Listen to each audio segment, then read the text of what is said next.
Namaskar students, I am JVN's Dr. Raju Kumar, Faculty of Agriculture and Veterinary Science. Today I will discuss consumer surplus. Meaning and definition of consumer surplus. Consumer surplus is the difference between the price that consumer pay and the price that they are willing to pay. On a supply and demand curve, it is the area between the equilibrium price and the demand curve. So, इस जगह अपन बात कर रहे हैं, एक तो कर रहे हैं अपन कंज्यूमर सरप्लस की, एक कर रहे हैं अपन प्रोड्यूसर सरप्लस की, एक कर रहे हैं अपन इक्विलिब्रियम पॉइंट की। सो सबसे पहले अपने को समझना चाहिए कि कंज्यूमर सरप्लस क्या होता है। कंज्यूमर सरप्लस होता है कि अगर आप एक कंज्यूमर हो, कोई चीज़ आप परचेज करने गए मार्केट के अंदर परचेज करने गए, तो आपको उस किसी प्रोडक्ट की, फॉर एग्जाम्पल आप पेंसिल लेने गए, पेन लेने गए, आप पेन की प्राइस आपको 10 रुपये बताई। 10 रुपये बताने के बाद में आप सोचोगे कि मैं इसके 10 रुपये नहीं, मैं इसके 8 रुपये ही दूंगा। तो जो 8 रुपये आपने अगर पे किए और जो 2 रुपये आपके बच गए, वो हो जाएगा आपका कंज्यूमर सरप्लस। इसी केस के अंदर है कि ये डिपेंड होता है, ये शो करता है डिफरेंस कि आप क्या उसकी पे करना चाहते हो और एक्चुअल में आप उसका क्या पे करते हो, वो होता है कंज्यूमर सरप्लस। अब प्रोड्यूसर सरप्लस की बात करें तो प्रोड्यूसर सरप्लस भी होता है कि कोई भी कमोडिटी आप अगर आप कमोडिटी सेल कर रहे हो, तो उसको सेल करने के बाद में उसकी एक्चुअल प्राइस आपको क्या मिल रही है, एक्चुअली आप क्या चाहते हो, वो होता है आपका प्रोड्यूसर सरप्लस। अब प्रोड्यूसर सरप्लस के बाद में अपन बात कर रहे हैं इक्विलिब्रियम पॉइंट। इक्विलिब्रियम पॉइंट क्या होता है?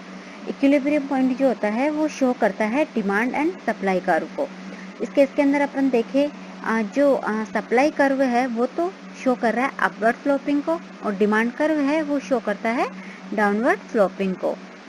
सो अपन देख रहे हैं कि जब डिमांड और सप्लाई एक दूसरे को जिस पॉइंट पे क्रिटिसाइज कर रहे हैं या काट रहे हैं, उसको अपन कह रहे हैं इक्विलिब्रियम पॉइंट। वो होता है अपना इक्विलिब्रियम पॉइंट। अब इक्विलिब्रियम पॉइंट के अकॉर्डिंग देखिए, जो अपर पार्ट है उसको अपन कंज्यूमर सरप्लस कर रहे हैं, और जो लोवेस्ट इसका पार्ट है वो होता है प्रोड्यूसर सरप्लस। प्रोड्यूसर सरप्लस के अंदर है कि वो उसकी क्या रेट लगा रहा है और एक्चुअल में उसका वो क्या पे कर रहा है। कंज्यूमर सरप्लस का होता है कि वो देना क्या चाहता है और एक्चुअल में वो उसका क्या पे कर रहा है, वो होता है consumer surplus. Now the importance of the consumer surplus या कंज्यूमर इक्विलिब्रियम के क्या क्या इम्पोर्टेंस है, क्या इम्पोर्टेंस है इसका। So the concept of consumer surplus is based on the theory of demand. आपको पता है कि जो कंज्यूमर सरप्लस है वो डिपेंड होता है थ्योरी ऑफ डिमांड पर। It was introduced by the Marshalls in 1895 in his publications Principle of Economics. So Principle of Economics book wrote by the Marshalls. According to the Marshall, consumer surplus is excess of the price which the would be willing to pay rather than go without the thing over that which he actually does pay is the economic measure his surplus satisfactions. So the brief consumer surplus is the difference between what the consumer is willing to pay and what he actually pay. So जो consumer surplus है वो होता है कि उसकी actual में price क्या है और वो उसकी इच्छा क्या है पे करने की। इन दोनों का जो डिफरेंस होता है वो होता है अपना consumer surplus. Assumption of consumer surplus. First, the marginal utility of money for consumer is assumed to be the same through the auto process of exchange. Second है commodity does not have substitutes.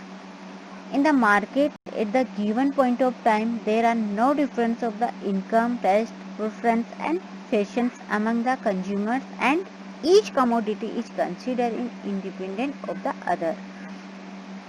So जो consumer surplus है उसके अंजप्शंस क्या हो सकती है, ये depend होता है marginal utility of money consumer और थ्रू द एक्सचेंज प्रोसेस पर, क्योंकि ये एक्सचेंज प्रोसेस क्योंकि लॉ ऑफ एक्सचेंज प्रोसेस पे होता है कि वो उसकी इच्छा क्या है, वो पे क्या करना चाहता है। इसलिए कमोडिटी डज नॉट है, इसके अंदर कोई भी कमोडिटी अपन सब्स्टिट्यूट नहीं कर सकते हैं। In the market the given point then there are no difference of income के अंदर भी इसके अंदर कोई डिफरेंस नहीं होता है, क्योंकि डिपेंड हो उसके टेस्ट, प्रेफरेंस और फैशंस को देखकर। Each commodity is consider the independent of other. इसके अंदर law of equal marginal return, law of consumer equilibrium या फिर मार्जिनल यूटिलिटी या कंज्यूमर सरप्लस के अंदर जो अपन कमोडिटी जो ले रहे हैं वो कंसीडर होती है independent to each other. thank you. I hope all are you satisfied with my digital session. If you have any query, please mention in comment box.